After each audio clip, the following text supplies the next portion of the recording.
Welcome to the Learning Project Network, where we learn through stories to make a change. The Learning Project Network, an organization dedicated to social justice issues. We are dedicated to learning about issues that impact children, families, and communities to help start conversations that lead to solutions. We believe that through storytelling and peer support, individuals can better understand how experiences lead to outcomes.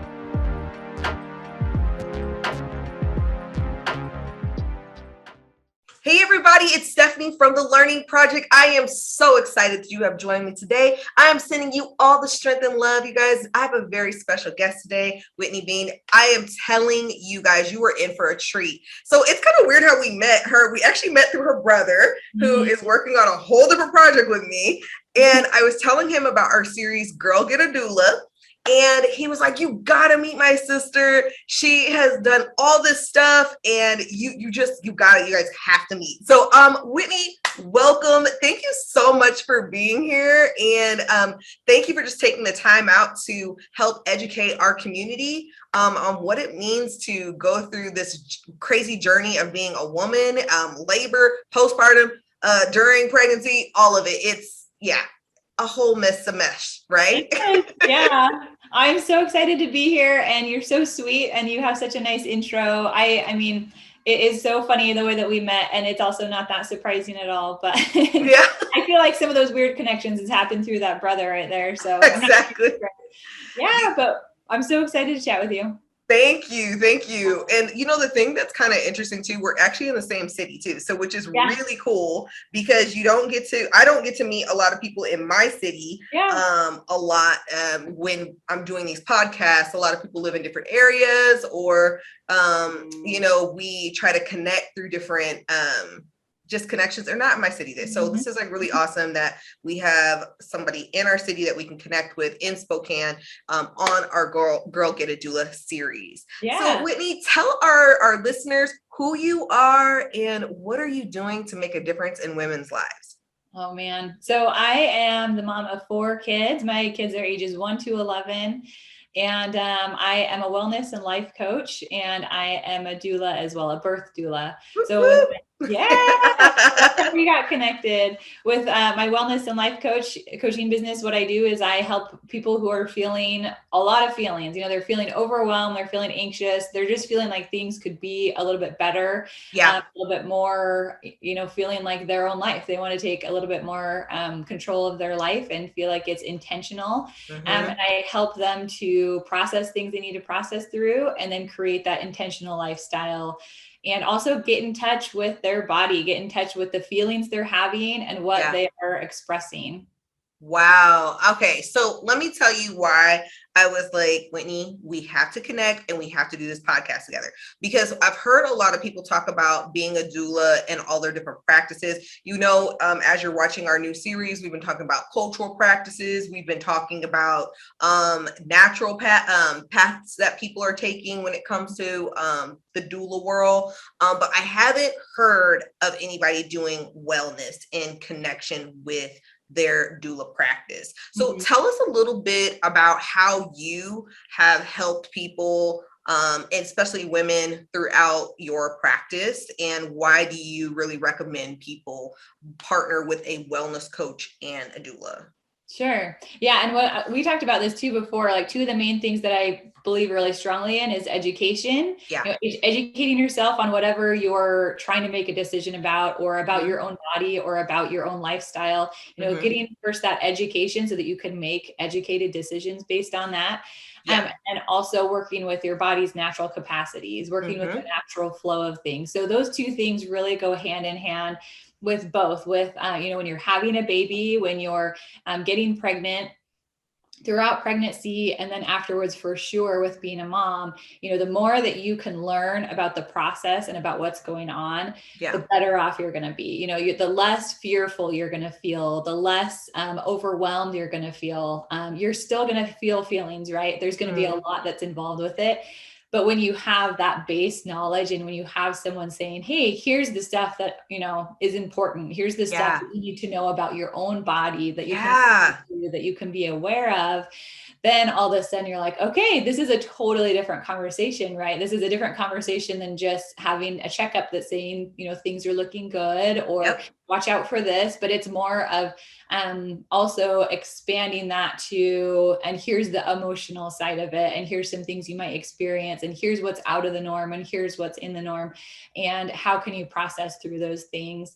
And so that really goes hand in hand with that wellness and life coaching too. It's, we talk about the natural body and how we can use it to be our best self, and how to show up as our best self. So all the information that your body is giving you, it's exactly that. It's information. And then you can use that information as opposed to like fighting it all off. Oh my gosh. I have got to stop you right now.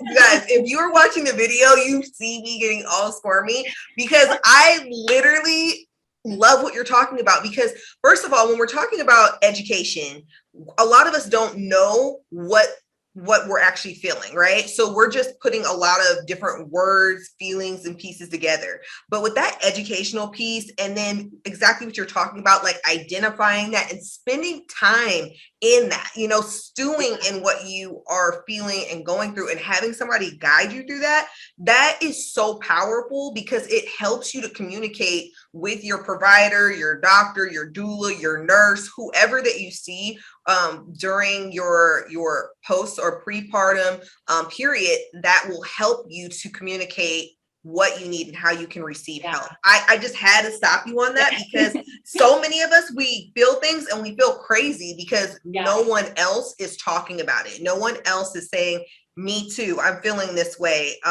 For those that are in our BIPOC maternity health community, we've been going through the book, The Fourth Trimester. And it's exactly what you're talking about, which is helping people to understand how they're feeling, especially women, because we're not taught about our body. We're just told what we should be feeling with our body. Mm-hmm. Yeah. And a lot of those feelings really come as like a downfall, I feel like too, right? Like it's like, man, when you're pregnant, you're going to feel crazy, right? You're going to feel crazy. You're going to have this overwhelm of feelings. And so it kind of comes with this feeling of like, oh no, now I'm having all the feelings, and now I'm just that stereotype. But in reality, like each of those things is really valid information that's helping us out. And, going back to working with the practitioners, a lot of us just don't have that base knowledge of what's going on in our bodies throughout pregnancy and trying to get pregnant. And so, we take their word exactly as it is, right? And then we don't expand on it. But when we have that desire to learn more about our own bodies and learn about like what that process looks like. And, even the conversations with our friends and family, they still might not have that base knowledge, right? It's based on experience, which is extremely important too. But being able to notice and identify, exactly what's going on is so helpful for you in your conversation, because you might have a conversation that you feel like that's not really even that important to me. It's super important to that person, and you can validate their feelings, but you don't have to take it on as your own problem, right? And so as you're going through all the different changes that are going on, you have the ability to notice what things are going on and if they're important to you or if they're not. This is so poetic to me, because like I'm telling you, like going through the fourth trimester, just having a baby, like you feel so many things, and people tell you like, oh, it's normal, don't worry about it. Like, period. There's no comma, no semicolon. Period. You're fine. Don't worry about it. You'll get through it, and you're like, I don't know if I can get through this. Like, am I being a baby? Am I being like over dramatic? And like so many women, we live in a very masculine world where we are told that, you don't need to feel your feelings. You don't need to cry about things. Don't be a drama queen. Don't do this, so many of us do fight against the stereotypes of what we consider being a baby. And we try to put our superwoman caps on and just like, oh, I'm fine. I'm feeling good. Or, this is normal. All women go through this. And it actually could be something completely different. So today we're going to be diving into 5 tips that your practice has really encompassed around and really have spread this message to a lot of your clients. So let's start with your first tip, Whitney. Yeah. So I actually have 4. Is that okay? Oh, yeah, that's fine. That's perfect. I'm pretty sure we're going to do 5. You guys, we'll throw something there, right? There's dozens of others. Yeah, there's dozens of other that'll come out in the conversation. But Yeah. yeah, so I work in with 4 different steps within my practice, and they are tips that come up in my life every single day. And if they don't, then I'm in trouble. I want them to come up. So that first one is evaluating. And evaluating to me is something that you need to be intentional about. You need to intentionally check in with yourself and with your body. And sometimes we really hide from that. We try to avoid that evaluating because we feel like, well, there's too much on the surface, like just right under the surface, it's just going to burst out. So I'm just going to play it cool. But really checking in and evaluating. With my clients, we go through a literal evaluation, like we rate 1 to 5, right? Like a real evaluation. In my own life, what I do, sometimes I do that, but for the most part, what I've done is taken my meditation practice and I've really condensed it to that evaluation where within my breath, I'm checking in with my body. I'm checking in with those thoughts that feel like they're just pulling me one way or another and trying to kind of clear the scene. So that first one is just evaluating, checking in.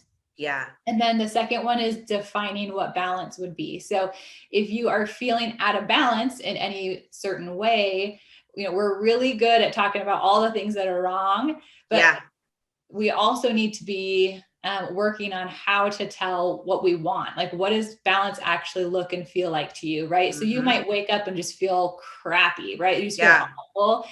And you can, that's that evaluation. You're noticing, you're aware of that feeling, but then what does balance feel like? Even after having a baby, right? Because like we're talking about, sometimes we have that feeling of like, well, this is just what it's like. This is how it is.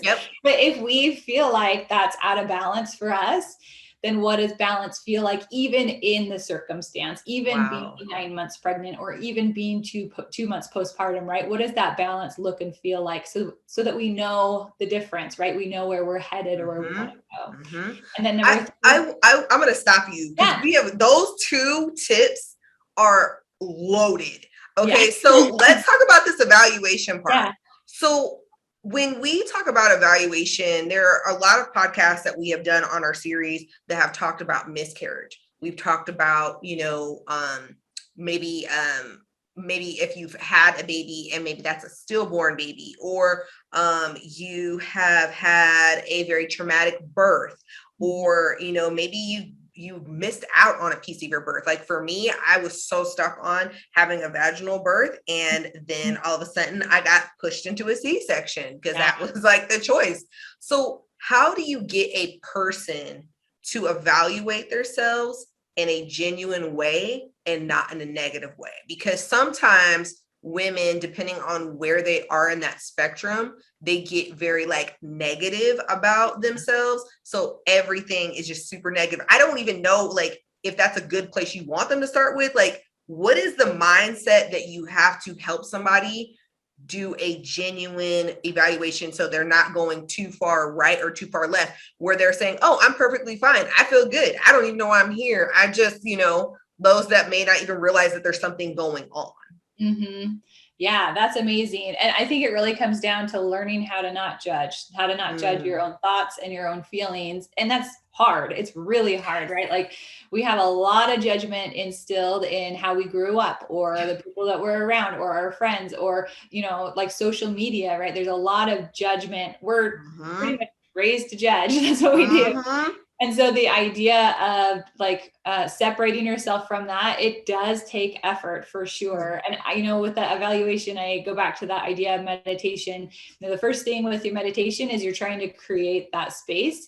And as thoughts come, you acknowledge them, but you don't judge them, right? So you're acknowledging it without the judgment. And so that evaluation, you're really hitting it on the head, where the evaluation is not a place of judgment. It is not a place of harsh words or harsh thoughts or feelings. It's really a place of noticing and accepting where you are, exactly where you are. And so, and really part of that too is noticing, I feel sad, or whatever it is, that the stuff that people don't really want to notice. We don't want to know that stuff. And when it comes to evaluating too, there's like short term and long term. Mm-hmm. So if you are thinking like, okay, I feel like I'm having some of this postpartum heaviness and I'm not really sure where I'm at. Mm-hmm. So there's that long term, like, okay, long term, I want this to clear up. I want, so that you might put into effect some things to get to that place that might feel more imbalanced for you. Yeah. But then there's also the short term of like, in this next 30 minutes, is there a way I can turn things around? Or is there a way that I can create space to feel my feelings? Is there a way that I could call someone that I could talk to and let those go? And that kind of runs into the next steps too. But that evaluating, keep in mind too, right? It can be that short term. And if you've got all kinds of stuff in your past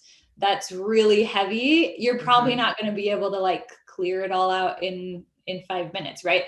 So there's kind of that long-term game and there's that short-term game with evaluation. Oh my goodness. I'm so glad you brought that up too, because we talked about in our last book review about how doulas really help people who have gone through a lot of trauma. Yeah. And I found it actually really interesting that you put evaluation in with meditation.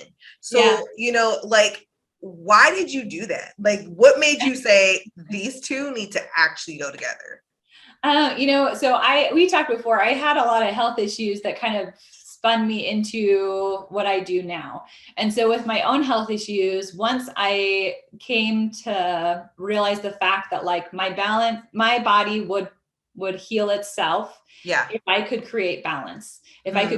So sometimes that was external, right? Like if I'm eating the right foods, if I'm using specific essential oils or supplements, and sometimes that's internal. So making sure that my emotions aren't feeling stuck and pinned down and, feeling things that are heavy that have not healed from my past, right? So I have that internal and external. And for me, it was like, in order to create that balance, it really wasn't up to me. It was up to my higher good, right? And in order to get in touch with that higher good, I had to meditate. So that meditation for me was like that little crack in the door, just peeking in and saying like, what's going on right now? Like, what am I ready for? I think that our bodies also, they create, they're ready for one layer at a time, right? So we're not going to go in and just dig in and do everything at once. Your body's going to let you know what it's ready for right now. The present moment, that's what it's ready for right now. So with the evaluation and the meditation, that theme of like being in the present moment right now, what am I capable of healing? What am I capable of dealing with? Those happen in the moment. And to be honest, I could put meditation in all 4 of my steps because it really, to me, is that, like, we think of meditation for sure, like setting aside that time to like just be with yourself. But it's also looking internally and being able to check in with that higher good, with that higher self. Oh my gosh. So what you're saying, like, is helping me put a lot of pieces of my journey together, because one of the things that was a game changer after having 2 loss and then going through over 7 years of infertility, I started meditating. Like, when you're talking about this, I'm like, the power of meditation is really amazing. And it's so deep. Sometimes it's even hard to explain to people. And it sounds crazy as heck, because you're like, okay, what does meditation have to do with anything about healing? I really had to take time to mourn my 2 children and take time to mourn the idea of what I thought my life was going to look like, and also meditate regarding the life I was going to have. And I had to put all those pieces together and give myself time to stew in those. And sometimes you need somebody to take you through that practice, because we're so set on go that we don't even realize that we don't know how to slow our brains down. We don't know how to meditate. We don't know how to take time to reflect. And I would say that's a huge component to why I think your work is extremely important in our community, in many people's lives. Take us to step 3. Yeah.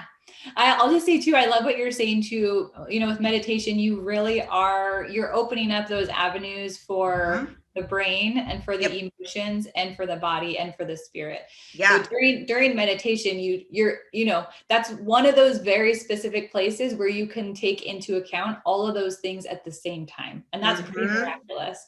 And we can figure out other places where we can do that, but meditation is one that it can do that for everyone. If you have and like you're saying too, sometimes it takes a coach, right? Like sometimes it takes somebody to talk you through those guided meditations specifically for you in order for you to like, oh, okay, I'm starting to feel it. I'm starting to get it, like work you through those feelings. Yeah. Okay. This is so good, you guys. I don't know who needs to hear this, but I want you to stop for a moment and just take that big, deep breath. And if somebody that you know and you think of right now that's like, I know that they need to hear this. You guys know my motto. Don't send them chocolates. Don't send them flowers. Send them a podcast that can feel their soul, their mind, their spirit. Help them be a better version of them. Let them know that you're thinking of them and you love them. Whitney, take us to number 3. This is so good. I'm loving all of this. All right. So number 3, so we talked about evaluating and then defining balance, right? Not just complaining, not just sitting in the complaints, but defining, okay, what's the balance in this situation? What would balance feel like? And then the next step is selecting changes. So let's say we have on one side, we have where we're at, where it just doesn't feel quite balanced. And then on the other side, we have balance, where it feels manageable. It feels good. And we're not going to jump all the way from one to the other most of the time in one step. But the idea is that you're selecting what's that next step to get you closer. What's that one next thing that you could do? So, with my clients, if I see them once a week, then I'll ask, what's one step this week that we could be closer to that balance, right? I love that. And so by taking that next step, you're really creating a different trend. You're creating a different flow. You're creating different avenues of thought as opposed to the ones that you've had for your whole life, right? Like 30, 35, 40 years, 50 years of thoughts that are identical. They're all the same. And then all of a sudden we're saying, well, like, what if we just change that slightly? And so those changes can look very different for everyone. It can be, let's change a thought, let's take a thought and let's implement something new this week. Or, if you're feeling that they have a food addiction, when you go to reach for that food, stop and think about what feelings you're feeling, right? Like what is it that you're really craving when you're reaching for food? So just one small step that gets you to that balance is step number 3. Oh my goodness. So, okay, I'm totally going to be exposing myself because like when you're talking about this, like I'm feeling stuck right now because it's literally making me reflect on every single thing that I have gone through. And one of the things that comes to mind, and it continues to come up a lot in Facebook groups that women that are trying to conceive, infertility groups, all of this, right? So when I got pregnant, this time with my baby Julia, she was like, and I didn't know she was a girl or boy. She was like, I was so excited, and she was just like present with me. I felt like her spirit, her soul, everything was just present with me. And I was so afraid of feeling that bond and that connection with her that I literally held off like being connected to her for like almost 20 weeks. And it got to the point where people were like, Stephanie, it's okay for you to enjoy your pregnancy. It's okay for you to enjoy this. But I was anticipating something bad happening. Like, I was just like, this is just going to happen. Like something bad's going to happen. Like, I don't deserve this baby. I was feeling all of these crazy feelings, but they weren't crazy. They were feelings that needed to be processed and worked through. And, again, that balance that you talked about and exactly what you just talked about, which is taking that time to evaluate your mind, evaluate your balance. Where are you at? What is true? What's not true? What are your triggers? Understanding your triggers will help you to define when you're going overboard and when you've gone over the edge. And that was something that took me a while to actually understand until you just literally said what you just said.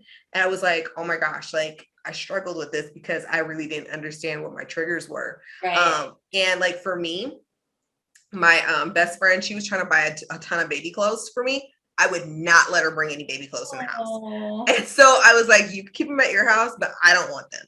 And I'll never forget when she first gave me my first like little baby, was like a baby onesie, and I just felt so weird and like just offish. Like I did not want baby stuff in my house. And it was a hard thing. And, you know, some people are like, well, why would you think that? You should be happy that you're pregnant. You should be happy. Like, it wasn't that I was and that wasn't happy to be pregnant. It was, I didn't understand my triggers because I didn't have somebody walk me through the process of what I just experienced. And now where am I at and where am I going to go? Yeah. I love that you brought up triggers too, because they are one of my absolute favorite topics, because we all have them. We all have them. And it's way easier to see other people's triggers. Like when you see somebody else, when you mic drop right now. Oh my gosh. When you see somebody else do something that's like, that was so weird. Why did that person do that? Or like, why are they acting this way? Like, way out of proportion for what's happening in this situation. And that's how you know it's a trigger. And that happens to us all the time, right? So like that evaluating and taking into account, like, you know, this is a little bit out of the ordinary, or this is feeling really strong and everybody around me is telling me it doesn't need to be that strong, right? So our triggers are valid, our feelings are valid, and our feelings are made for the present moment. So our triggers are based on typically a lot of things that have happened in the past that have not processed, right? They haven't processed, they're still with us. And so when they get triggered, we feel all the feelings at the same time. And they're valid. It's not like, this is too crazy, I shouldn't be feeling this. It's like, no, I need to feel all this, and I need to acknowledge that this is building up so that I can do something about it, right? And so triggers are one of my favorite topics. And I talk about it with my kids all the time, because I think it's important to know what other people's buttons are. Yes. Especially when you're living in the same home. And then letting them know what your buttons are even. And it doesn't mean that you can't still work on those. It doesn't mean, you know, it doesn't mean that like, I can do whatever I want because I'm triggered. Right. Thank you. That's the truth. But it helps to provide a little bit of buffer, right? So even with my kids, if something happens that's a trigger, then I can at least say like, okay, I understand this is my trigger, but can you help support me here and here and here? You know what I mean? So, but even just providing that, that vocabulary within your family and in your own brain, like, oh, okay, I see that trigger now, right? And being able to, you know, treat it like, you know, even treating it like a baby, where you're really giving it time and attention, and you're giving it the space that it needs. Oh my goodness. Like, just the last part, like, I have to say that again, giving the trigger the space that it needs, giving you the space that you need. Like, I just think that's like full stop. Like, there's so many of us that don't take that time after we've gone through something. And birth to me is traumatic in itself, because your body literally feels like, my husband said it one time, I was like, what do you think my body's like? He was like, not like to be mean, that's like a transformer. Like, you just like change it to different things. I'm like, okay, transformer. But you know what, when I think about it, it is like a transformer. You literally are one person in one moment, and then you go through like labor, and you're literally a whole different person in a matter of seconds.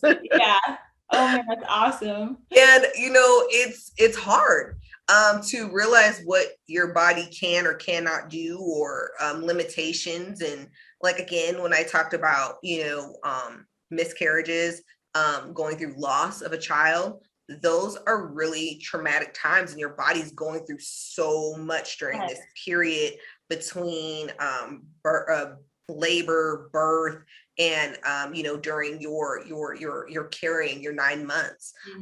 So I'm so glad that you brought this up. I really hope that you guys are listening to what we're talking about and considering it not only in your own personal life, but considering it for the people that are around you, because that's the whole process. Like, I think womanhood, going through your journey, I think it's a community thing, you know, and the more we understand different perspectives and different viewpoints, the more we can be more empathetic, on people's journeys, about people's journeys, and really be able to connect with them in a genuine and deep way. And I think it just takes time to understand what a person's going through, and listening to things and conversations such as this that are so taboo that, we don't hear them. And it's a shame, because we should be hearing these conversations from when we are teenagers, and not just for women, but for men too, because the more they understand, that is going to help them be a better birthing partner versus vice versa. Yeah, absolutely. Yeah, Yeah. I love what you're saying too. And again, it comes back to that connection too of the emotional, right? Like you're talking about the physical, just the physical change that your body goes through. It's not the only thing that's changing, right? Yeah. We talk about those 4 areas: mental, emotional, physical, and spiritual. So when we are going through the process of, that whole spectrum, starting to think like, hey, maybe we'll have a baby, and then, and then having loss or whatever it looks like, whatever that process looks like, it's not just your physical body. And by keeping and continuing to work towards the health of you as a whole, in those 4 different areas throughout the process, you're better prepared to be in the present moment. You're better prepared to deal with those triggers that come up. You're better prepared to deal with the outcomes that come, and acknowledge that your body will do its best. Your body will show up as best it can, and you're supporting it intentionally from the inside out. Absolutely. Oh, I'm loving this conversation so much. Tell us about the 4th tip. Okay, number 4. So number 4 leads right into what we're talking about. That's creating space. So back to number 1. So evaluating, you're talking about that balance in number 2. Number 3 is talking about, what's that next change? What's that next step? And then number 4 is creating space. Yeah. So creating space to make it happen. So that can be like, if you were evaluating within a moment and you're like, I have 5 minutes before I am needed. I have 5 minutes to True statement. Yeah, I have 5 minutes. Then what's that, what's the creating space going to look like? It might be 5 breaths. I'm going to choose to create space by taking 5 deep breaths in and out. Yeah. And that's that space. And then long-term, it can be something like, I want to meditate 20 minutes a day, or I want to hire a coach because I don't know what the next step is. So creating space can look like a lot of different things. But we want to make sure that it's taking into account those 4 different areas: that mental, emotional, physical, and spiritual. So we're not just going to get our nails done, right? Like we're not just, I grew up that self-care was like a bath and getting nails done. And I was like, I don't really like either of those things. It's not really self-care to me. Me too. It's not for me. Yeah. No, right? So finding what creating space, what does that feel like to you? Like creating a space where you can feel like yourself and you can hit on those 4 areas of your whole person, not just one of those 4 things. And, sometimes it's like, I want to go have a girls' night, but then you come home and you're like, well, that wasn't really it either. Right. So it's okay to like experiment with what those spaces look and feel like to you as an individual, because they're going to be different for every person. Even if everyone around you is like, oh, you got to try this massage, or, like that, those self-care things that we think of, they might not be the thing that's speaking to your soul. So make sure to check in with what types of things really light you up. Maybe it's cooking without any interruptions. Maybe it's listening to music. Maybe it's going for a run. Maybe it's organizing your home, making sure that we can figure out the things that feel so good to us that create that space. And I will say too, creating space often needs to be just that space. So it's not something that's busy. It's not something that's hard. It's not something that we're thinking a lot about. It's literally creating space. So like going for a walk or meditating or, growing a vegetable garden, things that really are creating space and not putting more on our to-do list. Wow. One of the things that you mentioned is figuring out what you like. Do you provide like a list for your people of like, this is stuff I want us to explore together, or, I want you to go out and explore. Like, can you dive into that a little bit? Because I think that's a real like hiccup for a lot of people. They just don't know where to start to figure out what they like and what will help them relax and find themselves. And you find too, like sometimes you have to try something more than once too, right? So that's tricky too. But you know, when we talk about creating space, I talk about doing it from the inside out and the outside in simultaneously. So for, you know, inside out, it might be something like, I really want to study a little bit more about nutrition. Right. So that's something like internal that you're learning on the inside out. Or I want to create space by trying some guided visualizations. Yeah. Or I want to try some breathing visualizations.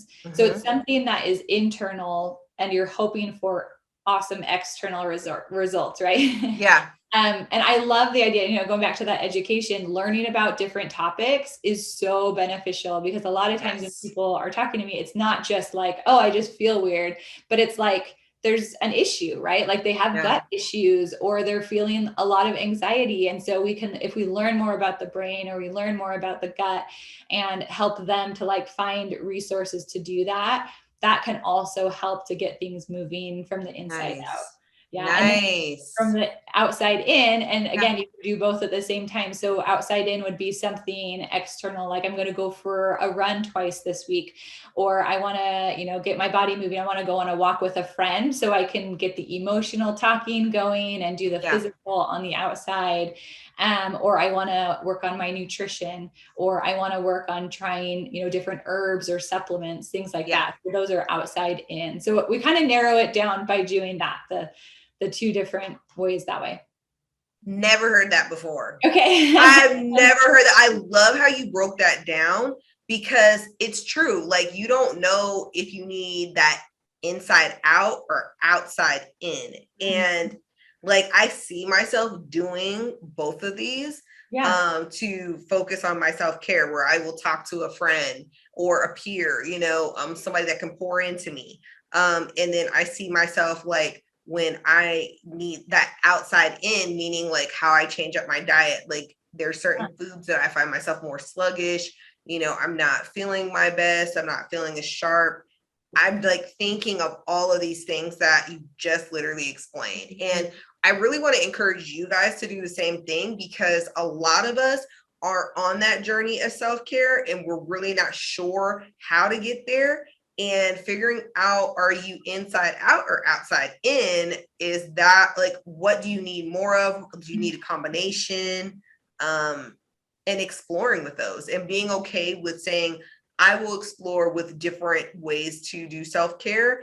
And it's okay if I don't find it right away. And it's okay if I need to change it up to make it fit what I need.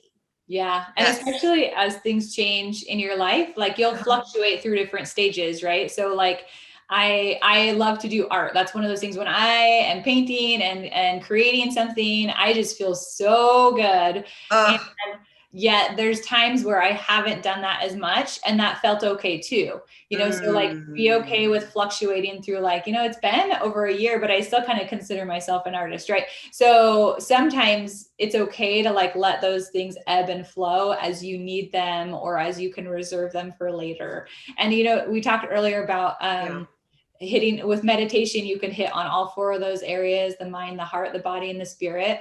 And I would encourage people too, to just think of like those 1, 2, or 3 things that really makes them feel like themselves. Like for me, I love to play racquetball. And oh my gosh, I have not played racquetball in so long. I literally just went to move and I saw some people play racquetball and I'm like, oh my gosh, I was like, I haven't done that in like so long. I would love to like jump in that. Yeah. That's so cool. Let's play. We should play. We're in the same. Yes. I'm like, I haven't seen somebody like that I know play racquetball like forever. So yeah, I'm totally down. Okay. Let's do it. I love it. I love it. So guys, as you're listening to all of this, what is the one thing that you feel has been most helpful for you today? What do you feel like you're hearing that you're saying to yourself, if I can get a hold of this one thing that I've listened to today, it is going to help transform my life? Or, you know, even if you say, you know what, I really need somebody to go on this journey with me. Like, are you getting the resources and peer support that you really need to help you be successful and help you grow as an individual on your journey? So tell us one last thing, Whitney. If people were looking to start their journey and trying to figure out what to do and where to go and how to start this process, like where would you tell them to start so that they could be most successful? I would say, I mean, not to go back to meditation again, but I am going to go back to that. Yes. I think that the most beneficial thing that you can do is to check in with yourself about where you want to start, because the journey is going to look different for every single person. Yep. And that's the way it's supposed to be. And so, Yep. Don't necessarily take what I've said, don't necessarily take what your sister or your brother or whoever has said, but really look internally and think about, what's the next step for me? What can I do? And again, sometimes it's learning more about yourself. Yeah. So I would say that look internally at being, trying to hone in on yourself. Because I think a lot of times, like, we have that authentic, genuine person that we see every now and then, and we're like, oh, that feels like me, right? But there's times in our life where we feel more distant from that. And so making that connection and getting back to that person and being like, okay, I'm on track with you. What's our new plan here? So I think I would say that look internally, and again, with no judgment, right? Right. Work from there. I love it. And if people are like, I really need somebody to help me, like I can't go through this practice by myself, I'm not even sure what to do, where to start, how can they get in touch with you, Whitney? Yeah. And I didn't do it all by myself either. Don't worry. So you can get in touch with me at Whitney Bean. So it's BEAN, kind of like a green bean, whitneybean.com. And we have different resources on there, or you can just message me straight from there. I love it. And just a little fun fact, you guys, my maiden name used to be Beans. And so I was telling Whitney before we got started, I was like, I have never met another Bean or Beans before. And so she was like, oh, I know some. And I'm like, this is so cool to me. So I feel like it's meant to be.